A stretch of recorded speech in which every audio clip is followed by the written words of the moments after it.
So, a couple of days ago, I got married to my partner of 3 years, and my stepdaughter tried to ruin it, but it didn't work out so well for her.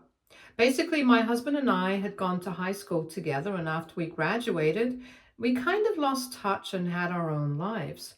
I dated a couple of guys before I met my ex boyfriend, and he and I dated for 8 years. Now, obviously, you guys might be wondering why I did not get married to him. And that was because he didn't want to get married. I was a fool for staying with him because I kept dropping hints that I wanted to get married after our third year together. I think, but he never picked up on it. And after 5 years together, I started telling him I really wanted to get married and start a family. And he told me that he didn't really believe in any of that stuff. We had a couple of fights about it, but he convinced me to stay with him and give up on what I wanted, and I loved him. So I decided that I was fine with whatever he wanted as long as I got to be with him. I thought that we were committed to each other, and from the age of 25 to 33, I was head over heels in love with him. But then a couple of weeks before our 8th anniversary together, I decided to surprise him by showing up unannounced to his workplace with dinner. And that's when I caught him with his coworker, who he had convinced me was just his friend and nothing else. And I, like an idiot, had believed him. Even though I did notice them flirting with each other at some parties before I finally caught them in the act. They were in their office and they hadn't seen me, so I just quietly left and went back home. And yeah, I packed up my stuff immediately and I left. I didn't leave a note or anything. I didn't explain anything. I just left. I blocked him everywhere that day itself. And I moved in with a friend of mine who lived a little away from the city. I even quit my job and started planning my own business because that had been the intention all along. And now that I was already starting from scratch, I figured that it might as well be a good time for this. Thankfully, our finances had always been separated because I was a strong believer in the fact that if I was not married to him, then there was no need for our finances to be merged or anything. But anyway, it was a very difficult process emotionally. And it's not like he didn't find me. He did come to visit me after he figured out where I was staying. And we had a huge fight because even when he showed up, it was not to apologize. It was basically to call me out on the fact that I was the one who had been nagging him about marriage and kids and all of that stuff for so long that it stressed him out. And that's what led to the cheating. So basically, he was blaming me for the fact that he had cheated. And I couldn't take that. We had a huge shouting match, and in the end, I physically kicked him out of the house because I couldn't bear to see his face anymore. And when I say that I kicked him out of the house, I literally mean it. That was how 8 years of our relationship came to an end. Everything just imploded. And for about 2 years after that, I was single on purpose. I didn't go out on any dates. I didn't say yes to anybody who asked for my number. I just tried to live by myself for a while after I moved out of my friend's house. In those 2 years, I got therapy. I worked on my business. And thankfully now I'm doing much better. It has taken a lot for me to move on from what happened because 8 years of my life is no joke. I gave them all up for that man, and he ruined what I wanted for myself. I wanted to get married and I wanted to have a family, but by the time I met my husband again, I was already 35, and now that I'm married, I'm 38. So obviously having kids is a bit risky right now.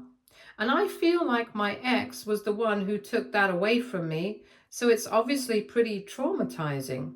And I love my husband, but I don't think I'll ever be able to let go of the bitterness that my ex left me with. My husband and I reconnected at a high school reunion 3 years ago, and I really hit it off with him. So I gave him my number and we started texting and talking, and That's how we got together. He had been married before, and he even had a daughter from his previous marriage with his college girlfriend. Unfortunately, she passed away 6 years after giving birth to their daughter, and since then, he had raised his daughter by himself. Out of respect for that, I had always tried my best with his daughter, but unfortunately, my stepdaughter never came to like me. She was always hostile. She hardly reciprocated my attempts to be friendly towards her. And in the past 3 years, she has shown me multiple times that she doesn't want anything to do with me. Even my husband had tried to get her to like me and get us to spend time together, but she was least interested. It's obvious that she doesn't want anything to do with me, and lately we have come to respect that and we just steered clear of one another. And since she was at college, for the most part, it was easy to be at home. However, she had come back to stay with us in the days leading up to the wedding. And even then, she was doing her best to make everything as unpleasant for me as possible. And I was ignoring all of it. I guess I shouldn't have, and I guess I should have seen the red flags because on the day of my wedding, she pulled off something totally insane. A couple of days before the thing, she had asked me if she would be allowed to bring a plus one to the wedding, and I was a bit skeptical because I didn't know what kind of guy she would bring. But even then, I said yes, because I didn't want to create more drama, and guess who she showed up with on the day of the wedding? Of course, it had to be my ex-boyfriend. Thankfully, we had already had the ceremony, so there were no interruptions there. It was during the reception that she brought him in, and everybody just stared at him because people know about my past relationship.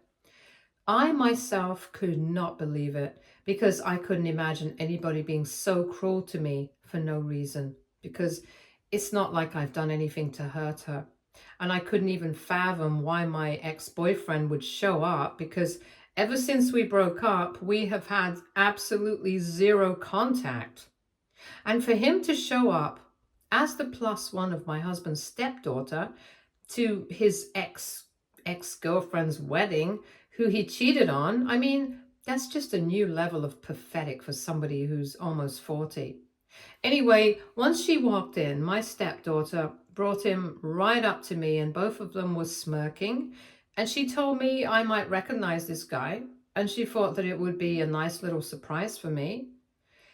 I honestly didn't even know what to say. I was just dumbstruck, but I didn't need to say anything because my husband stood up for me immediately. I was stumped. So he was the one who ended up snapping and he yelled at his daughter to take him out, and she seemed shocked by that reaction. I don't know why, because this was my husband's wedding as well, and she was ruining everything. He had tried his patience with her, but it had clearly not worked. So he finally snapped and asked her to get out, and she tried to argue with him, but he was so furious, I guess even she got scared, even though usually she's a total spoiled brat. Anyway, within a couple of minutes, both of them had walked back out, and my husband apologized to all the guests for the inconvenience, and just to distract them, we started serving the food, even though it was not the correct time. But we had to deal with this situation, so there was nothing else to do. I was very upset. So I stayed with the guests, and for half an hour, my husband was outside, and when he came back, he told me that he had nothing to worry about anymore, and we could proceed with the event as usual now. So we had our first dance. We had the speeches and everything, and nobody brought up what had happened earlier. Thankfully, in that respect, people were quite nice, and I was allowed to forget about everything that had happened. Now it's been a couple of days, and I have finally found out what exactly went down between my husband and his daughter. The other day when he went out to speak with them, basically, I'll keep it short, he told her that he was not going to pay for her college situation anymore because what she had done was unforgivable. And she was going to have to make her own arrangements, and she was livid about that, and she is currently blaming me on social media. And he also told her that she was not welcome to come and stay with us anymore unless she could make it up to me somehow. Now, I know that it's not my fault, but my stepdaughter's maternal grandparents are accusing me of ruining everything and they're telling me that I'm heartless. And I don't think that's right. AITA for not feeling bad for my stepdaughter getting kicked out of the family? Update 1. Okay, so a lot of you have been asking me how my stepdaughter was able to find and contact my ex, and well, I don't think it must have been that hard because everyone knows his name. And with social media, I think it was a piece of cake for her. As for why he decided to show up, I don't have any answers for that. I guess he's just a troublemaker and he hates me or something, so why not? Is it creepy that he showed up as the plus one for my stepdaughter, who's literally 20 years younger than him? Most decidedly so, but that's his lookout. I can't do anything about it. I'm contemplating getting a restraining order against him, but let's see. As for my stepdaughter, she and her grandparents have been hounding me on social media, and I've just blocked them. They have also been trying to contact me via email and a bunch of different phone numbers as well, trying to convince me to talk to my husband, but I'm not going to do that. In my last post, most of the comments said that this was not my fault, so I'm going to take that seriously. I'm not going to pretend to be sorry for anything because at the end of the day, I've not done anything. Whatever had been done, it was my stepdaughter's fault, and she has to take accountability for it. I think I've given her enough chances to be a decent person, and if she can't deal with it, that's on her, not me. Update 2. Okay, so it's been a week since I got married, and like I mentioned in my previous update, I had blocked my stepdaughter and her grandparents everywhere because I didn't want anything to do with these people. So for the past 3 days, I had not received any messages from them. No emails from spammy looking email addresses, no weird messages from unknown numbers. Obviously, I thought that things were calming down and that they were probably going to leave me alone now, but they didn't. Instead, they decided to double down on whatever they were doing, and they decided to post a bunch of pictures of me on their social media handles with the nastiest captions that they could come up with. And this was not even well thought out or anything. They had probably just used AI or something to come up with roasts or whatever, and they had pasted that on the pictures themselves and posted it. I showed it to my husband, and we are going to take legal action against him if they don't take it down because this is ridiculous. Update 3. Hey, so it's been 2 weeks since my previous update, and yes, we were able to threaten them with a lawsuit, and I guess they got scared, so they took it down. But my stepdaughter went on to threaten me, telling me that she would make sure that I regretted what I had done for the rest of my life. And she was going to haunt me. I don't know what that means, but I was quite annoyed by then, so I decided to speak to my lawyer and filed for a restraining order against the girl because I don't trust her at all. I don't know what she's capable of. She just seems unhinged now. My husband has apologized to me several times, even though it's not his fault. I know that he has tried his best, but I guess some people are just spoiled. I don't know what her problem is. My husband thinks it's the fact that she thinks that I'm going to replace her in his life and that he's going to prioritize me more, even though he has always tried to keep a balance. So I don't know where that came from. But this kind of insecurity, which hurts the people, I don't know what to think about it. I felt bad for her because she was just 20, but now I don't feel anything for her anymore. I just hope that she can leave me alone now because I can't deal with this nonsense. Thankfully, my husband is by my side, so as long as he's with me, I don't really care about anything else. And anyway, after that threat and after I filed for a restraining order, she hasn't really said anything. So I'm guessing that she might actually leave me alone this time. So I'm hopeful. Story 2. So this happened a few years ago, and I honestly still can't believe how long I waited before I finally did something about it. I'm not usually one for drama, and I try to take the high road in most situations, especially when it comes to family. But sometimes The perfect opportunity for pettiness falls right into your lap, and you just have to take it. A little backstory. I got married to my husband Tony 4 years ago. Our relationship had its ups and downs like any couple, but I loved him and still do. His family, though, that was a different story. His mom, Sophie, was always difficult, controlling, passive aggressive, judgmental in the most subtle yet exhausting ways. The kind of person who wraps up an insult in pretty words and a fake smile and then acts surprised when you take offense. She's always been very obsessed with appearances, especially weight. Hers, mine, everyone else's. I've always been on the curvier side. Nothing outrageous, but I am not a size 2, and I do not want to be. I enjoy food. I work out when I can. I'm healthy, I'm happy, and I'm confident. But Sophie could not let that go. From the moment I met her, she made little comments about what I ate, whether I wanted seconds, and how Tony used to be so into fitness. She never said anything outright mean, but she had a way of making you feel like you were doing something wrong just by existing in your body. Anyway, my first birthday after getting married was supposed to be special. Tony and I had just moved into our new apartment. I was trying hard to adjust to married life, keeping in touch with both families and making sure things ran smoothly between me and my new in-laws. Tony planned a little dinner at home, and Sophie decided to drop by with a birthday gift. I was a little surprised. She was not usually the gift type. She handed me a nicely wrapped box with this smug smile on her face. I thanked her, opened it, and inside was a digital food weighing scale. My heart sank a little, but I did not let it show. I just smiled and nodded politely. Then I noticed the card.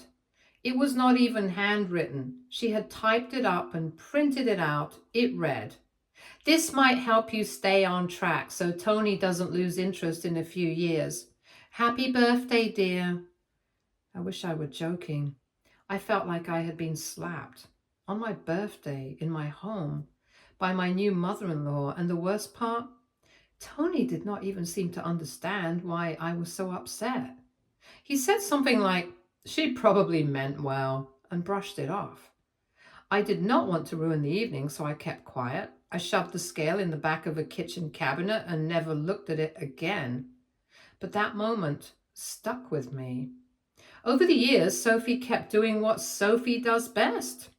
Little digs here and there, veiled compliments, unsolicited advice about portion control or cutting carbs, all under the guise of caring. I kept my mouth shut, mostly for the sake of Tony. I did not want to create drama. I did not want to come off as the aggressive daughter-in-law, so I swallowed it all, just like she probably expected me to. Fast forward to last year, Sophie had a minor health scare and was admitted to the hospital for a couple of days. Nothing major, just dehydration and a few blood pressure issues. She was fine, but the moment I heard she was going to be stuck in the hospital bed for a while, a little idea sparked in my brain. I remembered the scale. I found it exactly where I left it, tucked away behind old baking trays and a forgotten waffle iron. It was still in perfect condition, barely touched. I repackaged it in a simple gift bag and attached a card.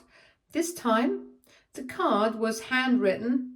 It said, "To the things that could be avoided if you just ate a little less." I dropped it off at the hospital with a bouquet of flowers. I did not stay. I just left it with the nurse at the front desk and asked her to deliver it to Sophie's room.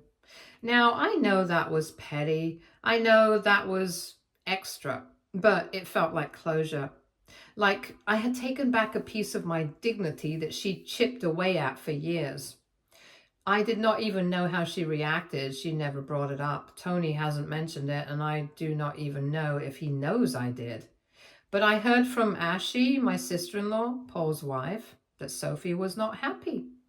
According to Ashley, she went on a mini rant about ungrateful girls these days and how Some people just do not know how to take a joke. Apparently, she tried to act like she did not understand where it came from, but as she knew, and she remembered the scale. She told me, honestly, it was overdue. Since then, Sophie has been oddly quiet around me. Not exactly polite, but she hasn't made a single comment about my body or eating habits. It's like she's walking on eggshells around me now. And weirdly enough, that peace has been glorious. Some of my friends think I went too far.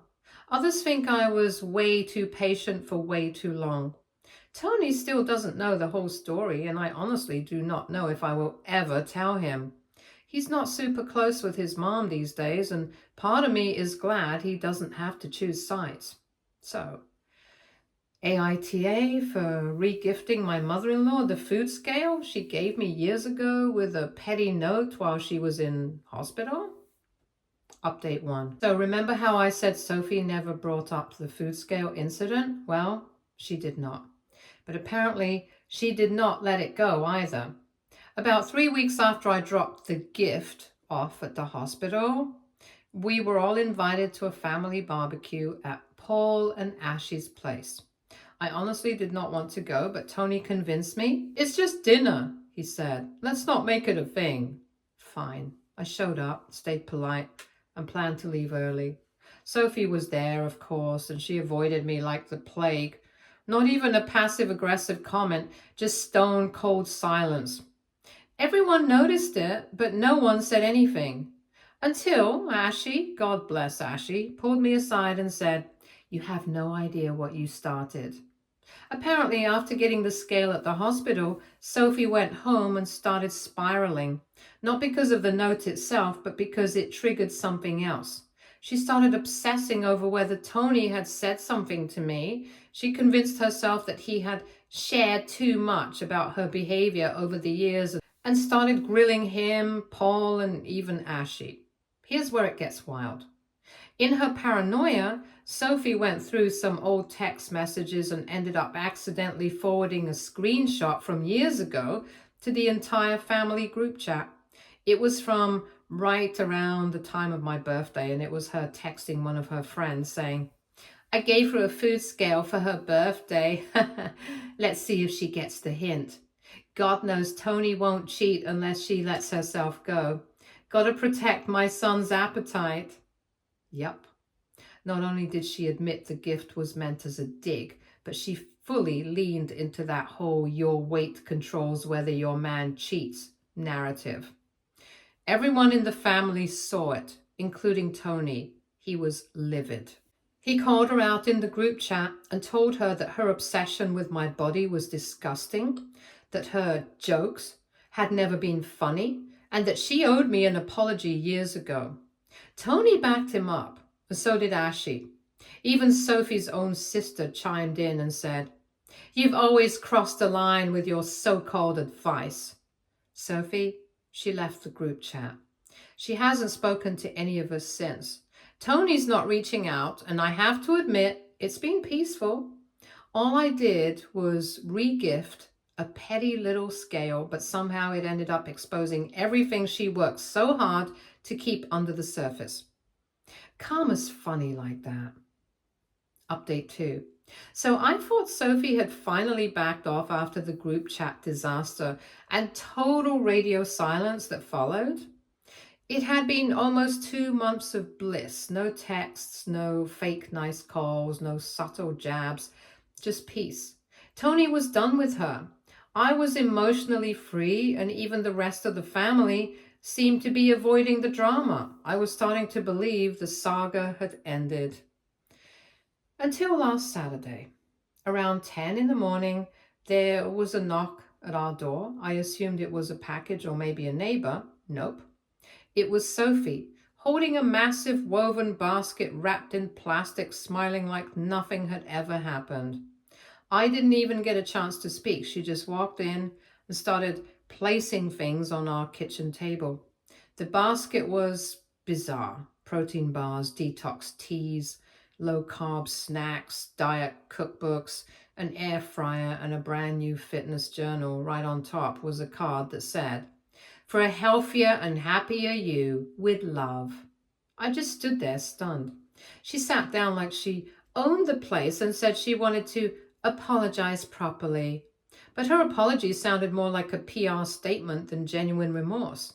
She said she was deeply sorry if her gift came across the wrong way, and that she only meant to encourage a healthy lifestyle for the sake of her son's future. Then came the kicker. She wanted me to publicly say the scale was just a misunderstanding and that I overreacted for the sake of the family. She said she was being painted as a villain and that her charity group had started asking questions after she got removed from a few group chats and events. Yup, her charity group. Apparently someone, my guess, Ashy, has sent the leaked screenshot around to other people she worked with. Sophie's image was taking a hit, and she could not handle it. She needed damage control. She needed me to help fix it. I told her no, very calmly. I said if she wanted forgiveness, it needed to be real, not another dig wrapped in an apology. She didn't like that. She called me dramatic and claimed I was ruining Tony's family ties. Tony walked in midway through and lost it. He told her to leave, said this was not about family, it was about her controlling behavior, and he was not going to let her manipulate us anymore. She stormed out, leaving the ridiculous basket behind. I tossed the whole thing in the trash. Later that evening, we found out Sophie had posted some cryptic message on Facebook about being betrayed by the ones you tried to help. The comments? Brutal. Turns out a lot of people had stories about her judgments, her health advice, her unsolicited comments. She lit the fire. I just held up the mirror. At this point, I honestly do not think there's going to be a reconciliation, and I'm okay with that. Update 3. Just when I thought Sophie, my lovely mother-in-law, had finally vanished into the background after months of chaos, she came back swinging. No, not with more backhanded gifts or guilt trips. This time she tried to sue me. Yes, you read that right. Sophie actually attempted to take legal action because I regifted her a food scale. A couple of weeks ago, Tony and I received a formal-looking letter in the mail from some lawyer. I was confused at first, but as soon as I saw Sophie's name in the sender line, I braced myself. The letter was filled with over-the-top claims about how my deliberate and malicious behavior caused her emotional distress, reputational damage, and psychological harm. Apparently, regifting a food scale with a snarky note had caused her unbearable suffering. She also blamed me for the leaked text messages in the family group chat and the fallout that followed. People distancing themselves from her, her being removed from her charity committees, and the general decline in her social status. Turns out the lawyer was the son of one of her charity club friends. He had passed the bar less than a year ago and clearly did not do his research because the letter was more of a tantrum on paper than anything legally sound. Tony was furious. He did not even hesitate before contacting our actual lawyer, who laughed when he read it and confirmed there was no case. Just a dramatic woman who could not accept consequences. But that letter gave us the push we needed to take official action.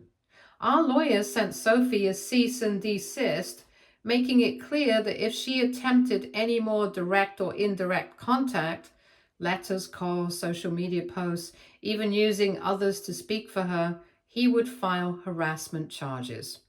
After that, she went radio silent. Paul and Ashley told us later that Sophie was embarrassed and devastated that her little legal stunt did not go as planned. She had expected us to panic and apologize. Instead, she got cut off entirely. She left the family group chat again, deleted her social media, and even skipped Paul's birthday dinner. Sophie, who never missed a family gathering unless it was to guilt trip someone, did not show up. The fallout was not just with us. Her friends from her charity group began distancing themselves too. Apparently, word spread about her legal situation and the mask she had worn for so long cracked in front of the people whose approval she craved most. Tony and I are doing better than ever. This whole thing, bizarre as it's been, actually brought us closer. We have learned to draw hard boundaries and hold them, something we should have done a long time ago.